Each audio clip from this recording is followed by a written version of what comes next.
Señor. Seguimos alabando y glorificando el nombre de nuestro Señor Jesucristo. Amén. Porque sabemos que Él es bueno. Él es el único fiel y verdadero. A pesar de nuestra infidelidad, Él permanece fiel. Porque Él es Dios.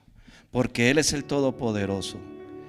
Como leía nuestra hermana, a veces en esta cita bíblica nos trae a memoria y nos enseña a reflexionar de lo que debe ser nuestro actuar, debe ser nuestro proceder frente a cada circunstancia, ¿verdad? Como leía en Filipenses, decía que sabía tener en abundancia, en escasez. Pablo fue uno de los siervos del Señor que Dios mismo le enseñó. Cuando lo llamó le dijo: apártame a este, porque le voy a enseñar cuán difícil o cuán poderoso o cuán doloroso es seguirme. Miramos entonces que aunque parezca algo extraño, todo, como decía la sierva del Señor, todo Dios lo usa para bien suyo y mío. Y no solamente para eso, sino también para los que están en nuestro entorno. Hoy Dios durante la semana me ha inquietado en un tema. Sé que tengo que seguir con el estudio de Romanos, pero en estos días le oraba al Señor allí donde Él me permite tener esa intimidad con Él, y me traía al Evangelio de Lucas, capítulo 18, verso 18 al 30. Le voy a pedir que tome su Biblia, si la tiene en el celular, me siga la lectura y que podamos entender, para poder entender y hacerme entender de lo que Dios quiere que nosotros hagamos. Lucas capítulo 18, verso 18 en adelante hasta el verso 30. Lo voy a leer en favor de ustedes. Voy a tratar de ser lo más claro para que el Señor en su gracia y su amor sea el que hable a nuestra vida. Mientras que usted busca, voy a orar. Sé que la sierva del Señor oró, pero quiero tener también estos 2-3 minuticos de oración. Padre, nos dirigimos a ti en el nombre de Jesucristo, entendiendo que es tu Espíritu Santo el que nos ha movido a estar en este lugar, entendiendo que el Espíritu Santo es el que usa estos medios como sus mensajeros.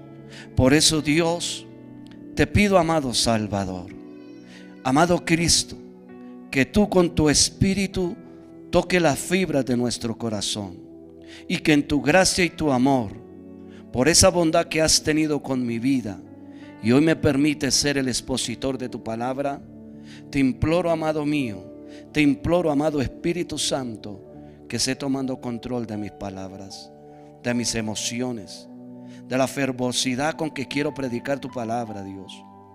Dios, que ellos puedan entender que eres tú, Señor, el que estás usando una vasija de barro para ser escuchada esta palabra, para ser transmitida esta palabra. Gracias por el entendimiento y la sabiduría que le da tu iglesia a los que están por las redes sociales, a los que nos ven ahora en directo o nos verán en diferido, Señor. Te pido que esta palabra no torne vacía, sino produzca el efecto, el querer como el hacer, por lo cual tú la envías hoy a través de este imperfecto, una palabra perfecta para la misericordia, la bondad y la libertad del espíritu atado, quebrantado, triste, frustrado y aún el que se encuentra en abundancia. Gracias, Señor. Amén. Dice la Escritura en el Evangelio de Lucas capítulo 18, verso 18. Un hombre principal le preguntó diciendo: Maestro bueno, ¿qué haré para heredar la vida eterna? Jesús le dijo: ¿por qué me llamas bueno? Ninguno hay bueno sino solo Dios. Los mandamientos sabes, le responde Jesús. no adulterarás, no matarás, no hurtarás, no dirás falso testimonio, honra a tu padre y a tu madre. Le responde el rico, él dijo, todo esto lo he guardado desde mi juventud. Jesús, oyendo esto, le dijo, aún te falta una cosa. Vende todo lo que tienes y dalo a los pobres, y tendrás tesoro, óigalo bien, y tendrás tesoro en el cielo, y ven y sígueme. Entonces él, ¿quién? El rico, oyendo esto, se puso muy triste, porque era muy rico. Al ver Jesús que se había entristecido mucho, fue tanta la frustración y la tristeza de este rico, que Jesús dijo, cuán difícilmente, ojo, dice, cuán difícilmente, no dice imposible, dice, cuán difícilmente entrarán en el reino de Dios los que tienen riquezas. Porque es más fácil para un camello por el ojo de una aguja, porque es más fácil pasar un camello por el ojo de una aguja que entrar un rico en el reino de Dios. Y los que oyeron esto dijeron, ¿y quiénes oyeron? Sus discípulos. ¿Quién pues podrá ser salvo? El Señor le responde, Él les dijo, lo que es imposible para los hombres es posible para Dios. Entonces Pedro dijo, he aquí, nosotros hemos dejado nuestras posesiones y te hemos seguido. Y él les dijo, oiga, ponga atención a estos versos. Y él les dijo, de cierto os digo, que no hay nadie que haya dejado casa, o padres, o hermanos, o mujer, o hijos, por el reino de Dios. No hay nadie. El verso 30 dice, que no haya de recibir mucho más en este tiempo. No está hablando de un tiempo lejano, sino que no haya recibido mucho más en este tiempo. Y dice, y en el siglo venidero la vida eterna. Qué precioso. Esta porción termina con la vida eterna, con la pregunta que le hizo el hombre rico: ¿qué haré para heredar la vida eterna? Gloria al Señor.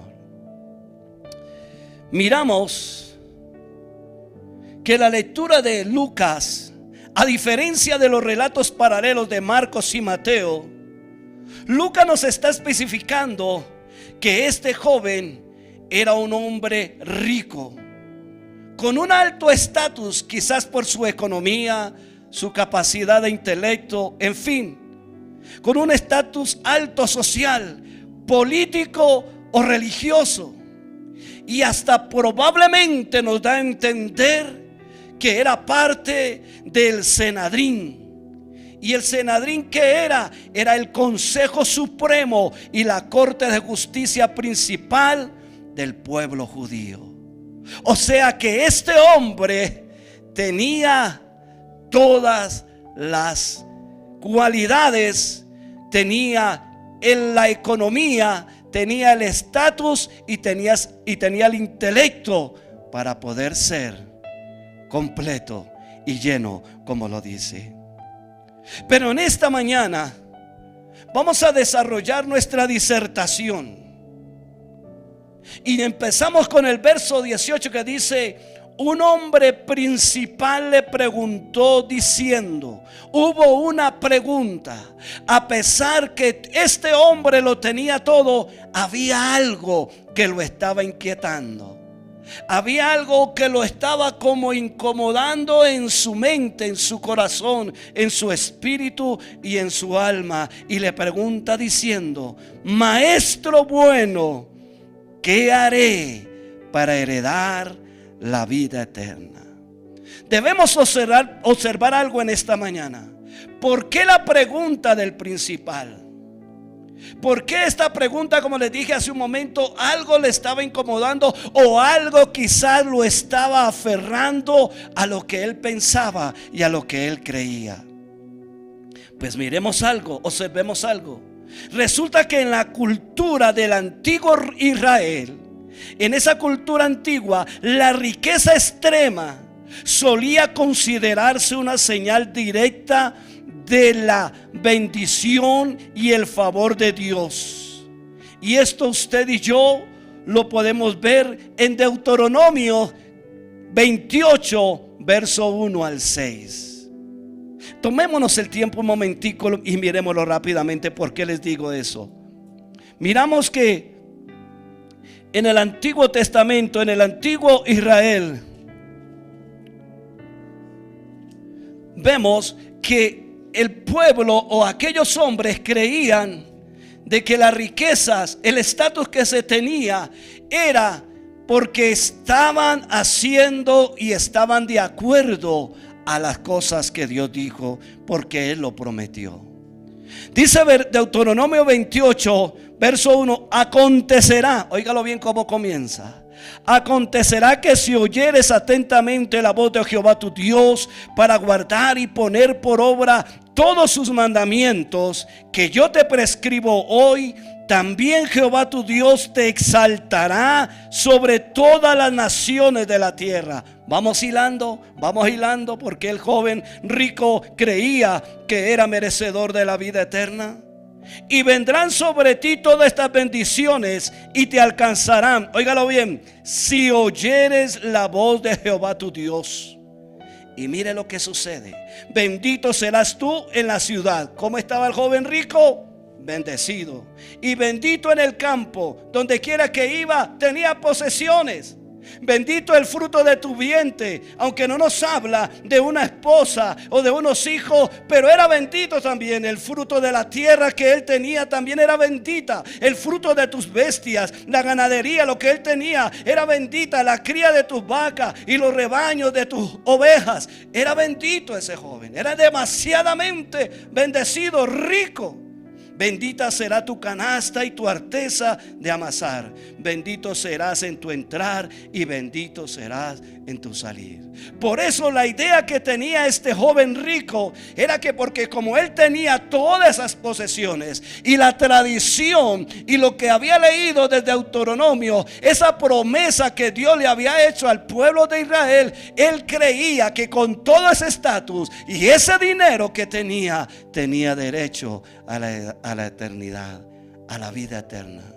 Pero algo lo estaba incomodando, algo lo estaba inquietando hacerle esta pregunta al maestro.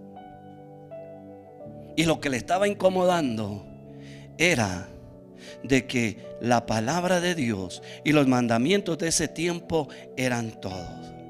Entonces vemos que esta era la mentalidad de este joven rico. El rico, cuando le pregunta o se acerca al maestro en este verso 1, ve a Jesús como un igual. Óigalo bien. Está viendo a Jesús como un igual y no como el Cordero de Dios que quita el pecado del mundo. Era tanta su riqueza, su estatus económico, que lo que hacía era ver a Jesús como un igual. Pues Jesús no tenía riquezas. Acuérdese que Jesús dijo que no tenía ni de dónde recostar su cabeza. Entonces aquel hombre quizás lo llamaba bueno por elogiarlo, como dice el puertorriqueño, por pasarle la mano, por tenerlo en el bolsillo, porque veía que él enseñaba como el que tiene autoridad. Entonces vemos que este rico no vio a Jesús como el Cordero de Dios que quita el pecado del mundo y lo llamó maestro bueno. Es decir, lo respetaba como un gran erudito de la ley de Moisés y las escrituras. Pero hasta ahí. Porque en otras palabras, si usted y yo lo analizamos más teológicamente, miramos que él se creía superior a Jesús. Porque las evidencias de la bendición que él tenía le estaban dando algún derecho. Pero La pregunta del rico en la parte final del verso 18 de cómo heredar la vida eterna debe llevarlo a usted y a mí a hacernos esa pregunta: ¿cómo heredaremos la vida eterna? Esa pregunta debe llevar a nosotros hoy en día a reflexionar.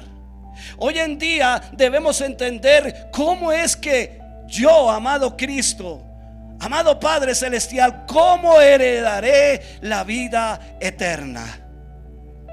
Entonces, nosotros, esta pregunta a cada uno de nosotros debe llevarnos a identificar qué ocupa en mi mente, en mi corazón, el primer lugar en nuestra vida. Cuando viene esa pregunta de aquel hombre, debe a nosotros llevarnos a ver qué ocupa, qué está ocupando el primer lugar en mi corazón. Recuerdo que desde este púlpito se predicó en una ocasión que debíamos tener a Dios como primario, como el que gobierna nuestra cabeza. Miramos entonces que hoy el Espíritu Santo nos está recordando que qué debemos hacer para heredar la vida eterna. Nos está haciendo entender de que usted y yo debemos identificar cuál es nuestra posición delante de la presencia de Dios. Por eso el título que le he puesto a esta disertación: ¿a qué estoy dispuesto? ¿A qué usted y yo estamos dispuestos? ¿Cuál es la disposición de nuestro corazón en este tiempo, en esta generación y en el ahora? Estamos identificando qué está robando o qué está quitando el primer lugar que debe ocupar Jesucristo en nuestro corazón. El llamado a través de este versículo, mirándolo teológicamente, es que rindamos nuestro corazón a Cristo y que dejemos nuestra actitud de autosuficiencia en nuestro obrar. Porque hoy en día el ser humano, como aquel rico, como tenía todo el dinero y como era una evidencia que había leído en Deuteronomio, en los libros que habían escrito los patriarcas y los profetas, él pensaba que su riqueza lo tenía en el estatus delante de Dios que él merecía por sus propios méritos. Y hoy en día muchos de los seres humanos creen que le están haciendo un favor a Dios cuando nos reunimos, cuando le cantamos, cuando ofrendamos, cuando hacemos las cosas que por ende intrínsecamente Dios nos inquieta y nos mueve a hacer. Creemos que nosotros somos los que tenemos el señorío de las cosas. Este era el pensamiento de este rico. Dijo: Dios está contento conmigo porque Él me ha dado trabajo, porque Él me ha dado riquezas, Él me ha dado bienestar, tengo las buenas chamarras, tengo los buenos vestidos, tengo los buenos zapatos, tengo el buen carro, tengo el buen dinero, puedo tener los mejores restaurantes, puedo ir a comerme lo que quiera. Y a veces eso hace nuestro interior creer que Dios está a favor mío porque me está dando todas estas cosas. Eso era lo que pensaba el rico. Eso era el pensamiento del rico. Pero lo que Dios quiere es que nosotros le demos el primer lugar a Dios en nuestro corazón. Y que con un corazón sencillo y humillado y contrito, como nos decían Filipenses, con humildad y sencillez, aceptando esa verdad bíblica de Cristo en nuestro corazón, debemos humillarnos y seguir a Cristo en una total dependencia espiritual, ya que todo fue creado por Él y para Él.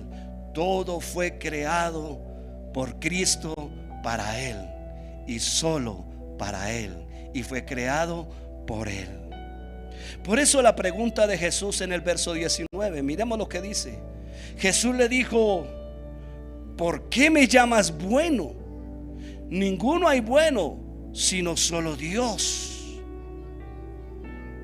Lo hermoso de Jesús aquí, lo hermoso de Jesús aquí es que empieza a desafiar el concepto superficial que el rico tenía de Jesús, preguntándole: ¿por qué me llamas bueno? ¿Por qué me llamas bueno?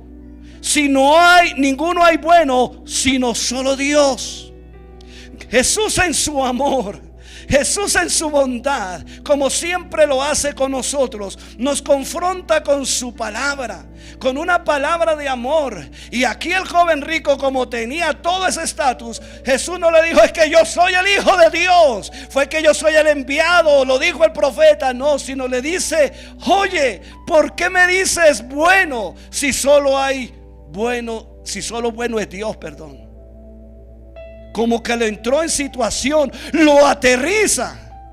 Le dice: con ese epitafio que tú me estás elogiando, te estás contradiciendo, porque no me estás reconociendo. Me estás diciendo maestro, me estás viendo como un igual tuyo, como un maestro más del pueblo de Israel, pero yo soy el Hijo de Dios. Cuando Jesús le hace esa pregunta, lo aterriza, lo enfoca, le hace resaltar ese concepto superficial que él tenía de Jesús, como hoy lo hace con nuestra idea superficial y religiosa que tenemos de Jesucristo. Si decimos que Jesús es el Señor, ¿por qué entonces en nosotros no se manifiesta el gobierno de Él? Entonces, si decimos que Él es mi Salvador, que Él me ha justificado, entonces ¿por qué no vivimos en las obras que Él preparó de antemano? Tremenda exhortación. Hace una semana, el domingo pasado, Dios nos hablaba de que debíamos tomar una determinación como Daniel y sus amigos. Hoy el Señor nos está confrontando. ¿Qué haremos ahora que conocemos esa verdad? ¿Qué vamos a hacer? ¿Voy a seguir creyéndome autosuficiente y de la manera que yo vivo es la que Dios quiere? ¿O debo aceptar lo que la palabra de Dios dice y humillarme y despojarme de todo lo que ocupa el primer lugar en mi intelecto, en mis sentimientos, en mis emociones, en mis deseos, y dejar que sea Cristo el que gobierne nuestra vida? Por eso la pregunta de esta disertación: ¿qué haremos? ¿Qué estoy dispuesto a hacer verdaderamente si confieso que Jesús es el Señor? No de una manera superficial y religiosa como muchas veces nosotros lo hacemos. Porque como les decía al comienzo, a veces porque yo me congrego, porque yo voy a ciertas reuniones, porque yo medio oro, medio leo la Biblia, Dios, date por agradecido y por bien servido de que yo estoy buscándote.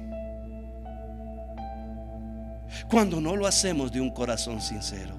No estoy diciendo que no lo haga, hágalo. Si lo hace, así sean 5 minutos, 10 minutos, 15 minutos, como a hoy en día salen las propagandas que para bajar este círculo estomacal, 15 minuticos diarios podemos hacer McAllister. No estoy haciendo propaganda. Entonces nosotros 15 minuticos diarios de ejercicio espiritual nos van a llevar a romper toda tradición religiosa, toda tradición humana, todas aquellas cosas que han venido de tradición en tradición, entendiendo que Dios, que en Cristo somos más que vencedores. Qué precioso, ¿verdad? Entonces seguimos en nuestra disertación. Jesús desafía el concepto superficial del rico que tenía de Jesús, como hoy lo hace con nosotros. Ya que en la cultura judía el adjetivo maestro bueno rara vez se aplicaba a los hombres, pues implicaba una perfección moral y espiritual sin pecado. Inconscientemente el rico hizo este adjetivo, puso este adjetivo a voz en cuello. Me imagino los que estaban ahí rodeando, porque dice que estaban los discípulos alrededor de él. Le dice: maestro bueno, como ganándose también el favor de los oyentes, diciendo: oiga, este sí reconoce que Jesús es bueno. Claro, Él es bueno porque hace sanidades, hace milagros, hace prodigios, y ha venido, y aún en los versos anteriores bendice a los niños. Dice que dejad venir los niños, porque de tales es el reino de los cielos. Vea, Jesús es bueno porque está con los niños, y ahora reconoce que está con nosotros también.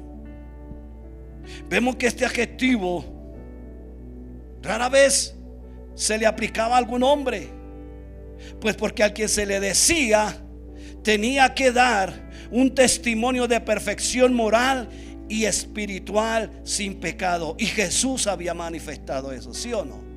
Según el relato bíblico, Jesús manifestaba la perfección moral y espiritual, la comunión con su Padre, y que fue sin pecado. Jesús, con esta pregunta, sigue estableciendo, confrontando el entendimiento del rico y el de nosotros hoy, por supuesto, mostrándonos que la verdadera bondad equivale a la perfección divina, cambiando el enfoque del pensamiento sobre nuestra salvación. ¿Qué quiero decir? Que nosotros debemos quitar ese enfoque simple, ese enfoque tradicional, ese enfoque religioso de que Él es el Señor de la boca hacia afuera, pero no el Señor en nuestro interior, donde dice que cuando usted y yo recibimos a Cristo, correrán esos ríos de agua viva. No de cualquier agua, de agua viva. Y entonces es cuando nosotros debemos confrontarnos y determinar, decidir realmente cómo es mi vida y mi actuar en este momento para con Cristo. Es cuando yo tengo que hacer un alto en el camino y tomar decisiones, así sean drásticas, pero que vayan en favor de mi alma. Porque cuando van en favor de mi alma, podré ser esa luz, ese luminar en medio de las tinieblas. Y más en este tiempo donde ha sobreabundado la maldad. Más en este tiempo donde el hombre se ha enseñoreado, se ha posesionado de un pensamiento de señorío, de no soltar el poder, porque soy yo y así soy yo, y busco las justificaciones, las que sean, para dañar el pensamiento de los más débiles e irme en contra de lo que Dios dice en su palabra. Por eso hoy hay falsas doctrinas, hay falsos maestros. Por eso hoy el evangelio de verdad no causa efecto en la mente de muchos corazones, porque han sido vacunados con muchas doctrinas, con muchos pensamientos, con muchas motivaciones que no permiten que en su corazón venga la prueba, que no permite disfrutar la escasez, que no permite disfrutar el dolor, que no permite disfrutar la angustia. No porque seamos un evangelio de calamidad, no, sino que, como dijo Pablo, todas esas cosas me muestran que soy débil, pero que ahora, si gobierna Cristo en mi corazón, soy más que vencedor, y todo lo puedo en Él que me fortalece. Recuerde que el mismo apóstol Pablo nos dijo: su ciudadanía, mi ciudadanía, no es terrenal, es celestial.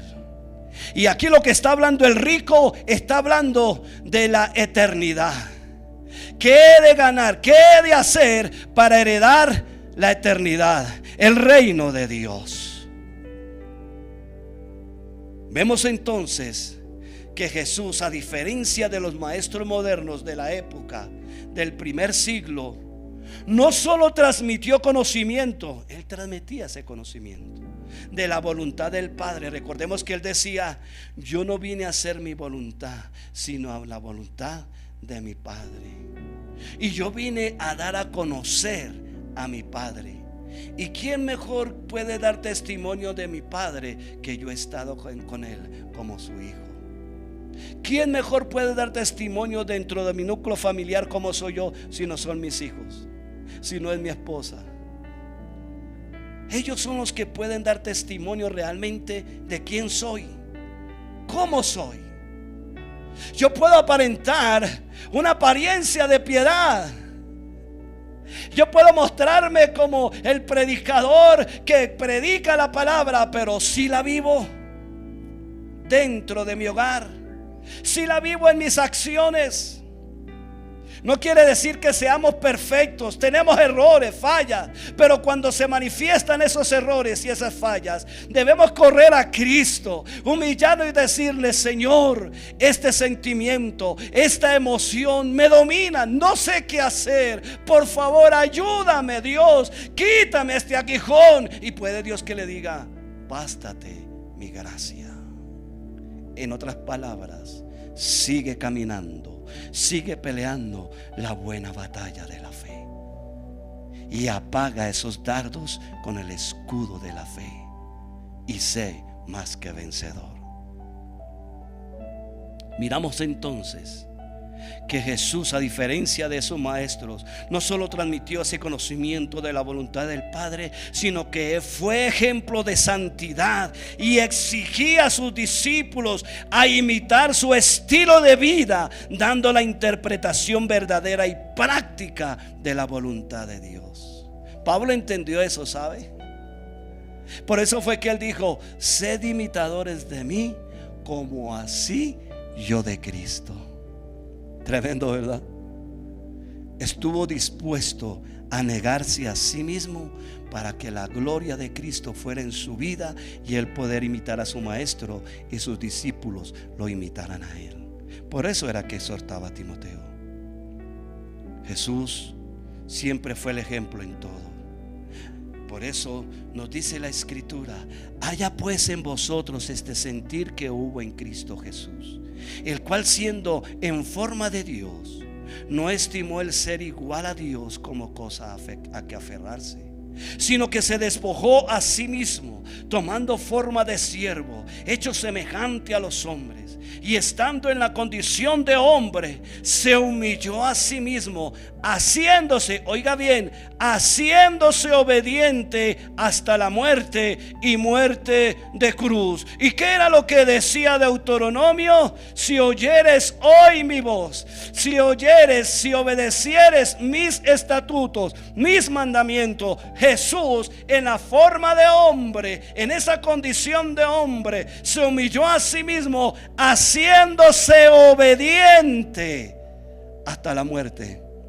Y resulta que nosotros los cristianos no queremos ser obedientes, porque tenemos nuestro propio intelecto, porque tenemos nuestra propia formación, porque yo soy así y a mí me parece que esto es así. Pero ¿qué dice la Escritura? ¿Qué dice la Escritura? ¿Qué dice el Señor de mí?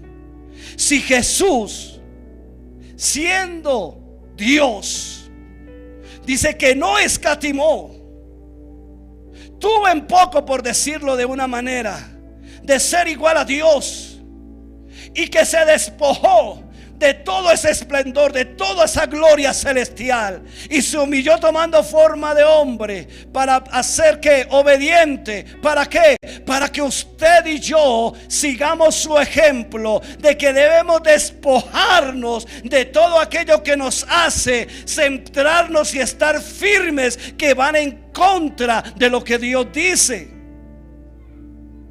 Que nosotros debemos derribar esos argumentos que muchas veces en una supuesta sana oración le digo: Señor, yo no acepto, yo reprendo la enfermedad porque yo soy tu hijo, así que no la recibo porque yo soy tu hijo. Esa actitud me está diciendo que yo soy más que Dios y que porque soy su hijo no puedo estar enfermo. ¿Y qué si sí? ¿Y qué si sí? Vuelvo y digo, no estoy predicando un evangelio de calamidad, de pobreza y de tristeza y de dolor. No. sino le estoy diciendo es que ¿qué es lo que ocupa el primer lugar en mi corazón que estorba la manifestación de su espíritu en mi vida? ¿Sabe que Dios se puede manifestar a través de eso? Estuve en una consejería, o en una charla más bien, cuando estuve en Pensilvania en días anteriores. Una mujer de grande, no doy el nombre por respeto, pero una mujer que busca de Dios, y entró en un proceso de cáncer. Y fue tan severo el cáncer de mama que tuvieron que quitarle un seno. Y aún si no lo hacía, estaba con el peligro del metástasis. Metástasis se dice, metástasis en el otro seno. Y me decía: Jairo, ¿te recuerdas cuando viniste en el 14? Le decía. Pues después de unos años vino ello. Yo hacía ya como 11 años que no iba a Pensilvania. Después me vino esto y esto, y yo le preguntaba y le decía: Dios, pero ¿por qué? Si yo ayuno, si yo oro, si yo busco de tu presencia, si yo colaboro en tu obra, si yo esto y esto y esto. Fue duro, Jairo, fue duro, difícil. ¿Usted qué opina de eso? Le dije: lo único que yo puedo decir es que Dios nos dice que nosotros somos ministros del nuevo pacto y que somos consoladores de aquellos que necesitan consuelo. Y si usted hoy día no hubiese pasado eso, no podía consolar a otras mujeres con eso. Dije: Jairo, sabe que sí, lo entendí en ese tiempo. Peleé con Dios, oré, ayuné, hice de todo, pero entendí que Dios tenía un propósito. Porque como ella es una mujer de temple, dijo: si yo no hubiese vivido eso, no podría comprender a las que vinieran. Capaz que le diría: arrepiéntase, ustedes están en pecado, vuelvan a Cristo, es que usted no tiene fe, busque, ayune, llore, porque como dicen por ahí, o el diablo lo está orinando, se le encamezó en la cabeza. No, Dios usa medios y propósitos para ser restauradores de portillos. Dios utiliza medios para que usted y yo seamos esos discípulos de Él. ¿Cómo nos entiende Jesús? Por eso Hebreos dice que tenemos al gran sacerdote que nos comprende, que sabe nuestro dolor, nuestro sufrimiento. ¿Cómo? Pues tuvo que tomar forma de hombre. Tuvo que despojarse de todo su esplendor y vino a ser ejemplo en la tierra. Lo que quiero en esta mañana es hacerme entender que Jesús está llevando al joven a una conclusión lógica. Que si reconoce que solo Dios es bueno y que Jesús es bueno, entonces debía reconocer la identidad divina de Jesús. ¿Qué quiero decir con esto? Con todas las circunstancias que usted y yo estemos viviendo, lo que la gente debe ver es nuestra identidad con Cristo. Debemos reconocer y dar a conocer que la vida de Cristo es la que nos fortalece, es la que nos lleva de triunfo en triunfo, es de la que nos lleva en victoria. Que Él fue el que me dio la capacidad, como les dije hace un momento, Él hizo las cosas por Él y para Él. Que si usted tiene inteligencia, que si usted tiene astucia, que si usted tiene sagacidad en el buen sentido de la palabra, para emprender, hacer negocio, para hacer lo que sea, y están bien, no depende de usted ni de mí.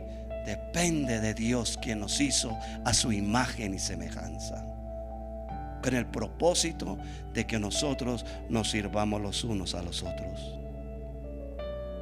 Eso es lo que quiero que en esta mañana, como así Jesús quiso en ese momento hacerle entender, que sacara una conclusión lógica, que reconociera que si Jesús era bueno, debía reconocer su identidad, de dónde había provenido Él.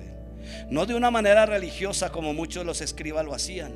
Estos escribas eran juristas teológicos oficiales que se dedicaron a copiar, a interpretar las escrituras. Pero, óigalo, se centraron en cumplir reglas humanas y sus tradiciones escritas por encima del verdadero espíritu de la ley. Hoy en día no es diferente.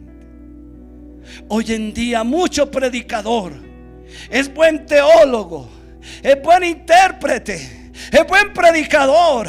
Yo me quedo con la boca abierta, pero se afianzan, ponen sus miras en hombres de otra época y no ponen la mira en que Jesucristo es la verdadera teología en la escritura para que haya libertad en los hombres.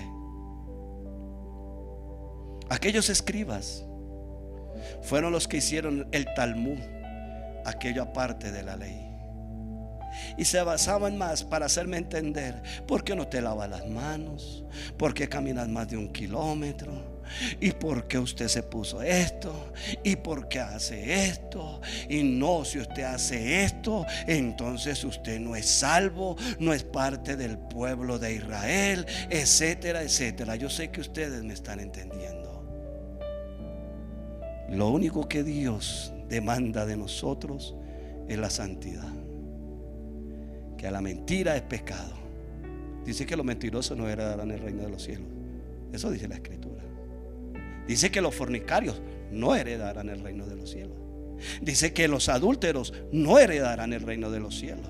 Pero los escribas pensaban que aquel adúltero, aquel ladrón, aquel fornicario, porque se lavaba las manos, porque no caminaba, porque guardaba el sábado, porque hacía, ese iba para el cielo. Pues no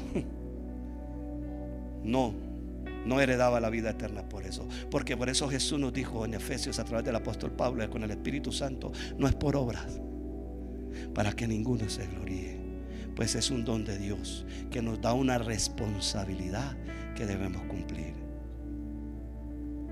Miramos entonces que debemos ver que la ley de Dios no era un medio para ganar la salvación. Óigalo bien, y no puedo entrar en detalle porque ha pasado el tiempo.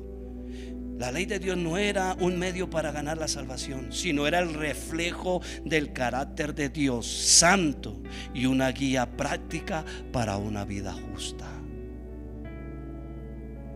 Siendo también esta ley un tutor que revelaba el pecado y señalaba la necesidad de un Salvador.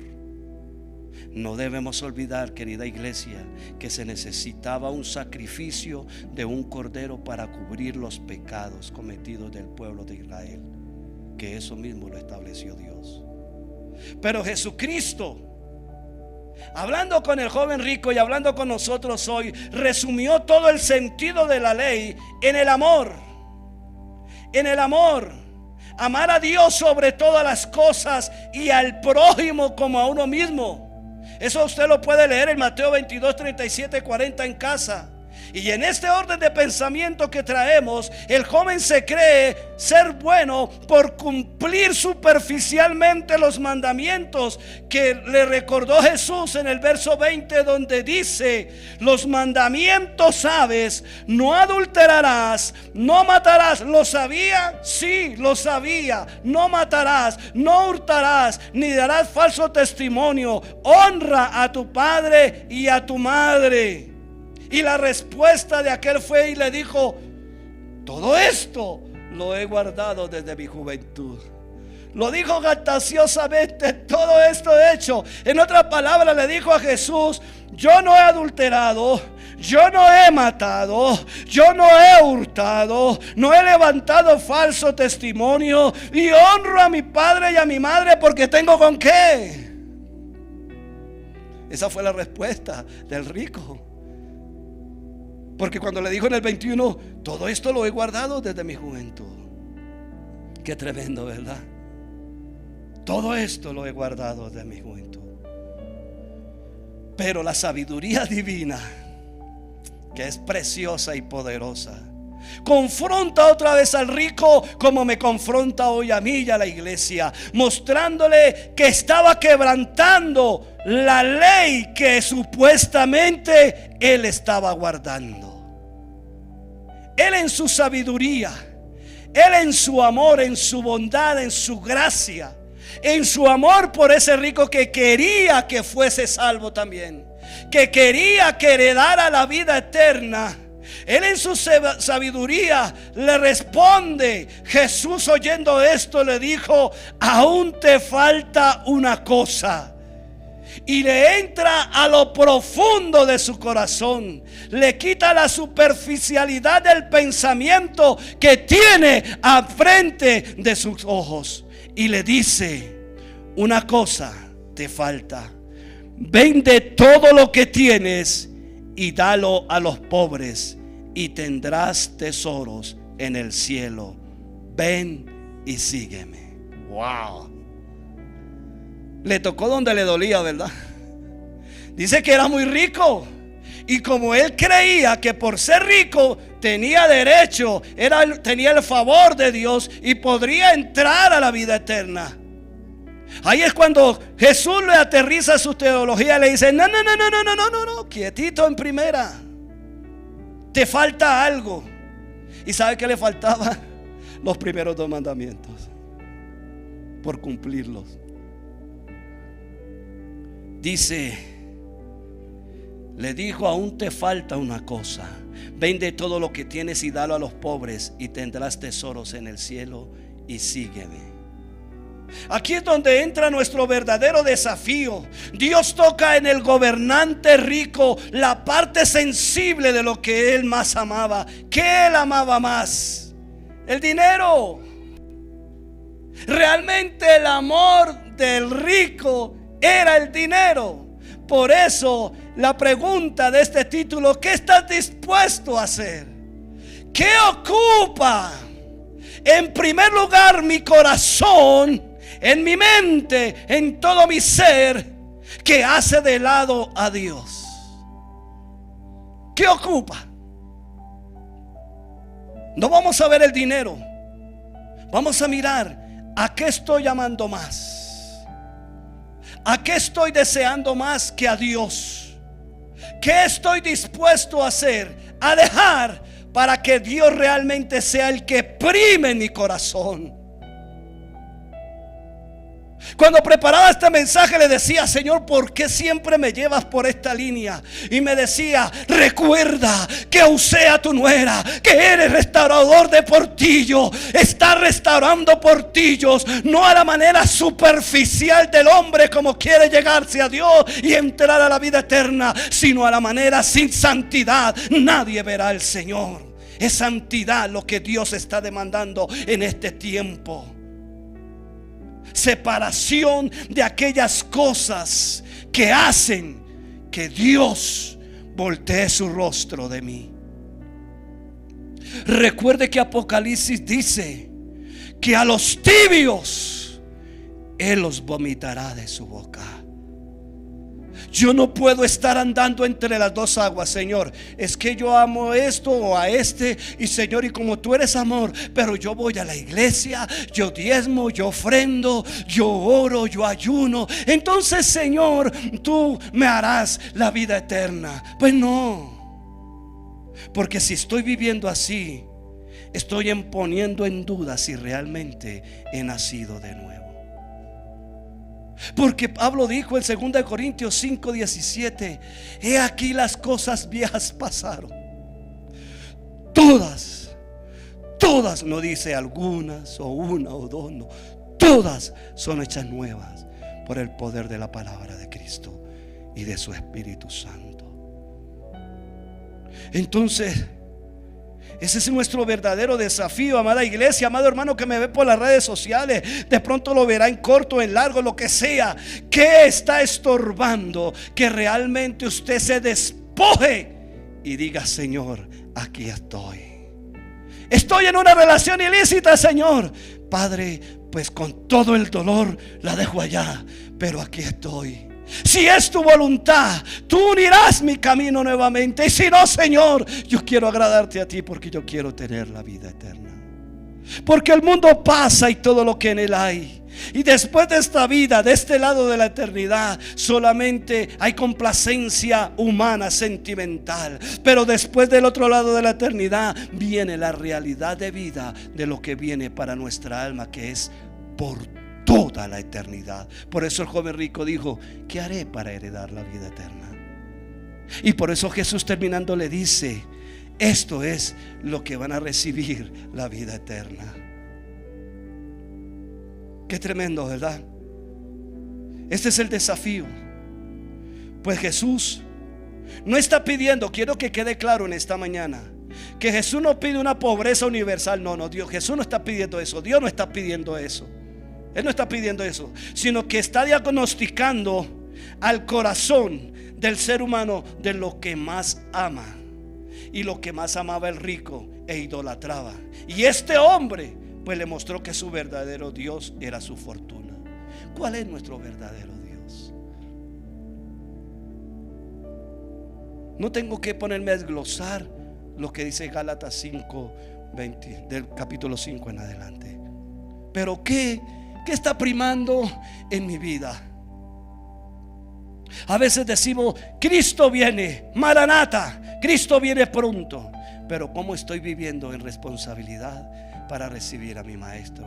¿Estoy como esas vírgenes prudentes o estoy como las insensatas, viviendo a mi manera? Eso todavía es tarde, eso. Cristo viene.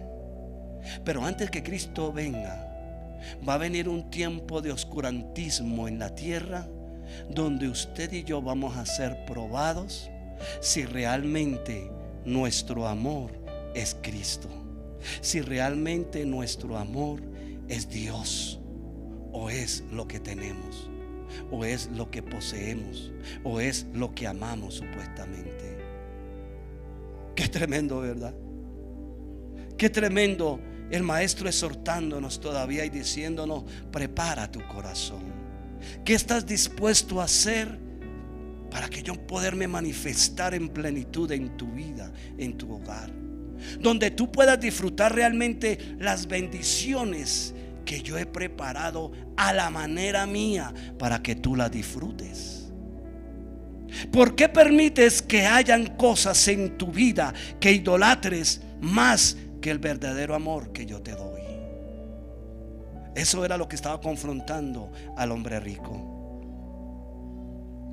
Miramos que de paso Dios nos está mostrando a través de esta porción bíblica que nuestra salvación, siendo un don de Dios, la responsabilidad suya y mía y de cada seguidor de Cristo, debemos renunciar a lo que ocupa el primer lugar en nuestro corazón.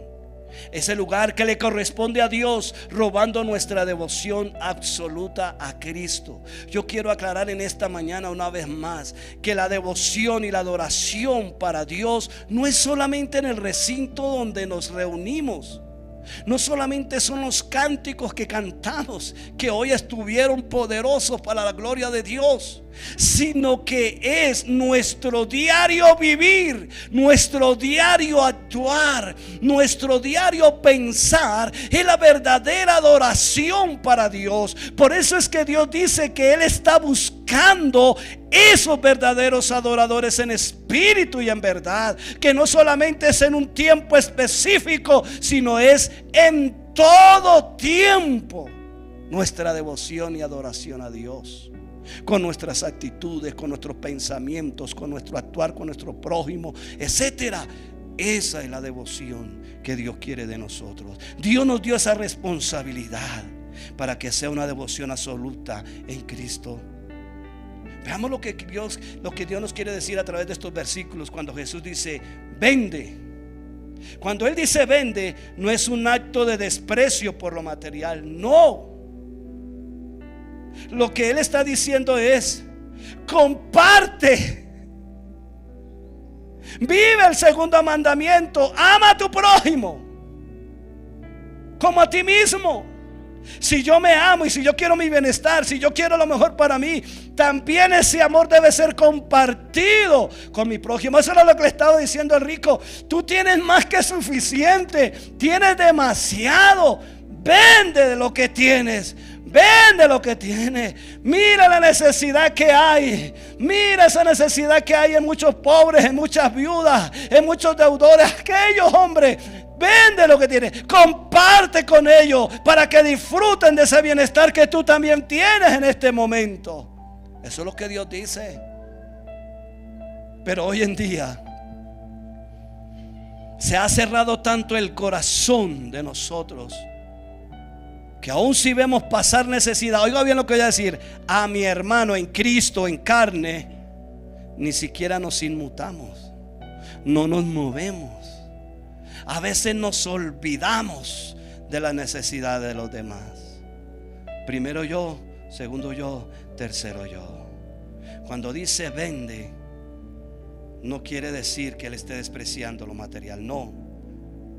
Lo que él nos está diciendo, ya que tú has trabajado, ya que tú has cumplido mi palabra de que trabajarás y ganarás el pan con el sudor de tu frente, y tienes demasía, colabora con aquellos que no tienen.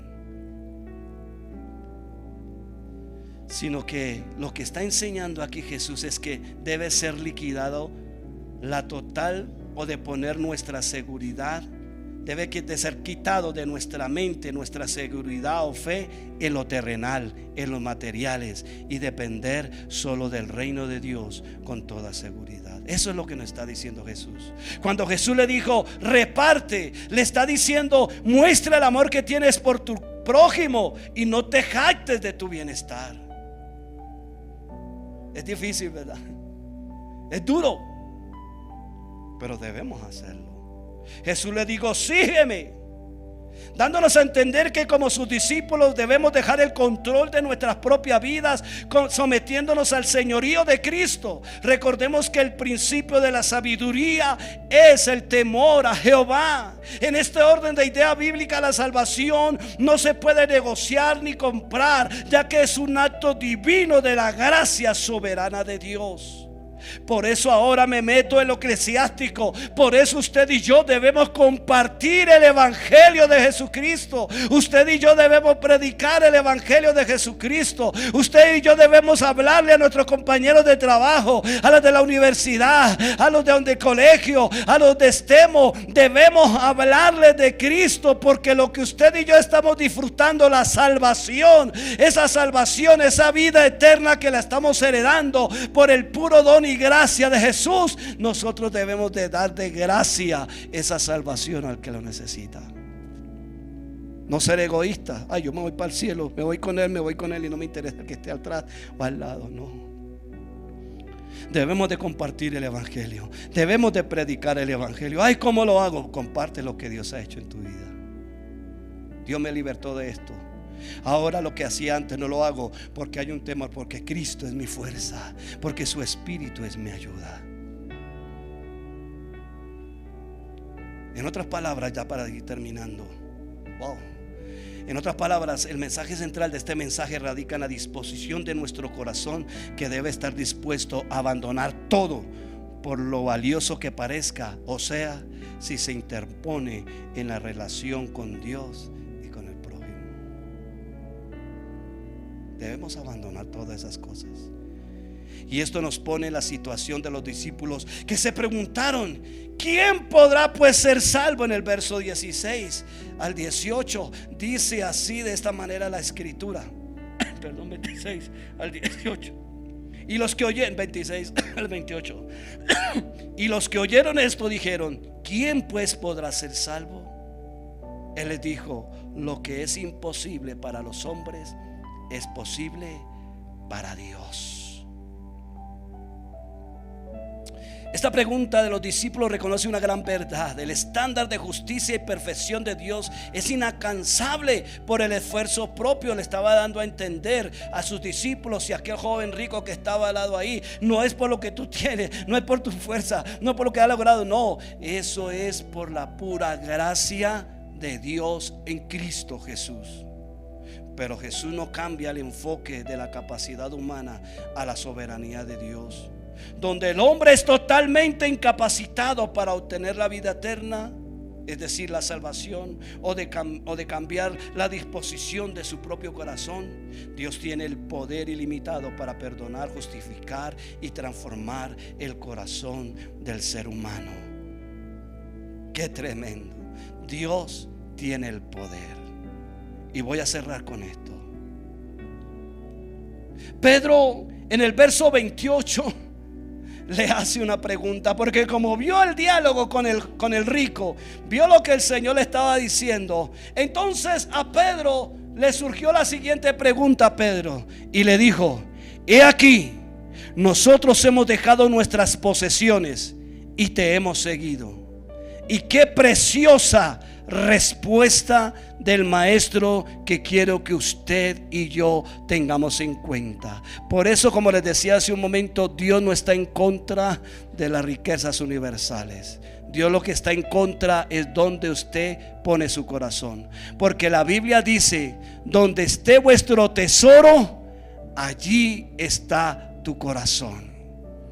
Pero Jesús, después de esa pregunta que le hace Pedro, y por tiempo no le desgloso cómo era la vida de Pedro históricamente, pero era un pescador, su familia tenía poder económico, pues era uno de las flotillas de pescadores muy versados en esa época.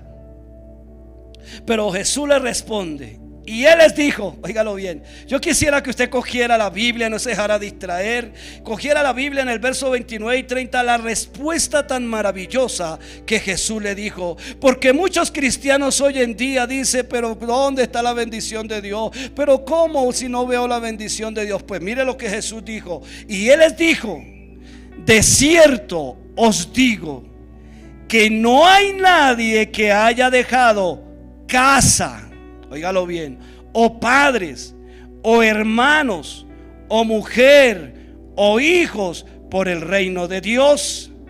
Diciéndole todo eso que ponen en primer lugar en vez de Dios, si lo dejaron, dice, y si no hay nadie, dice, que haya dejado esto, que no haya de recibir mucho más. ¿Cuándo?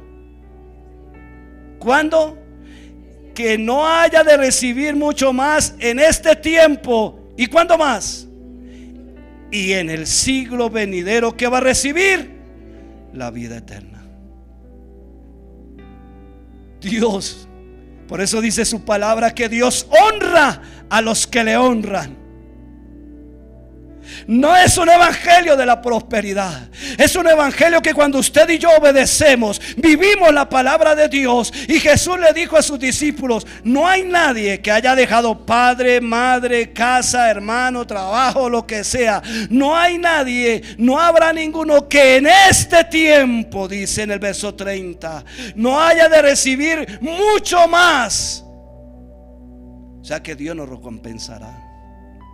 Lo que Dios quiere es que nosotros lo sigamos en amor, no por lo que Él nos da, no por lo que Él nos pueda brindar.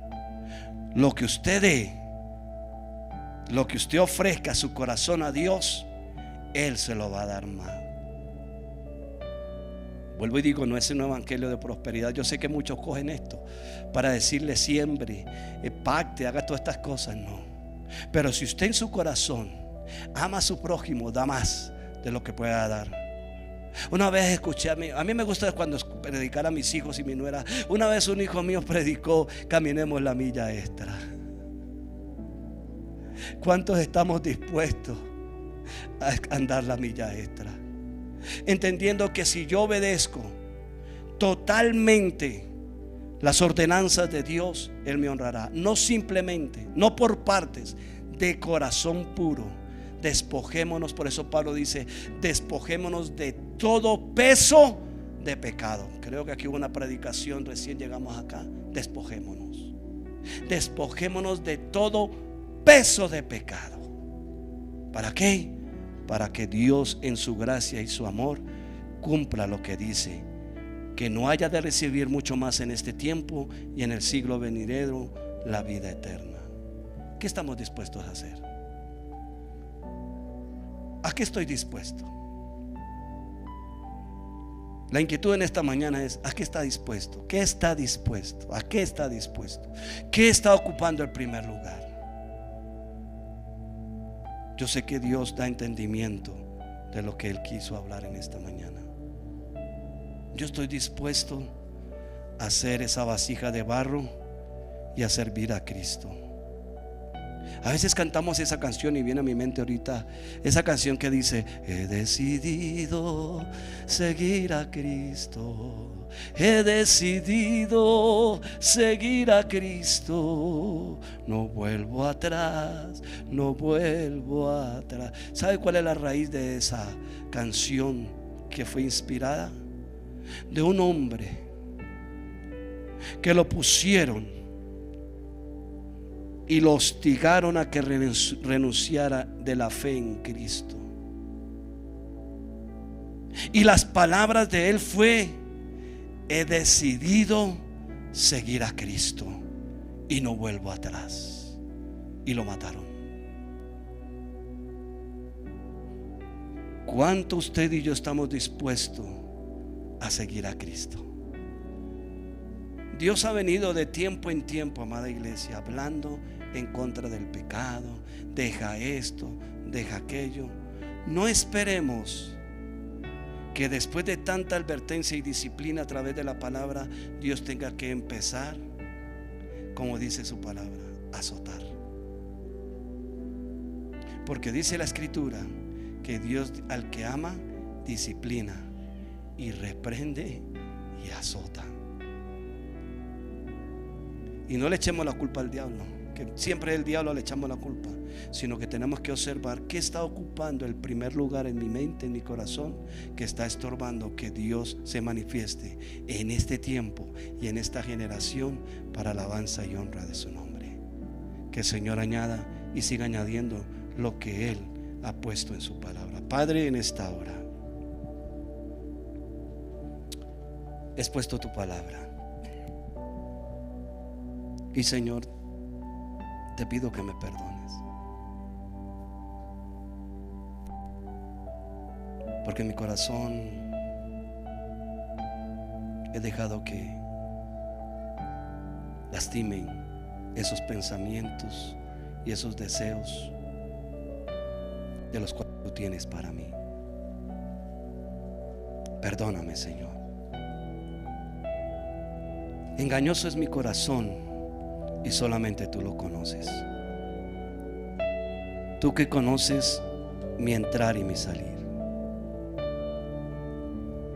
Padre, ayúdanos que de lo más profundo de nuestro corazón sea el poder de tu fuerza, sea tu santidad, sea tu Señor fortaleciéndonos para brillar, para ser puestos en ese candelabro, Señor, para que iluminemos con tu luz.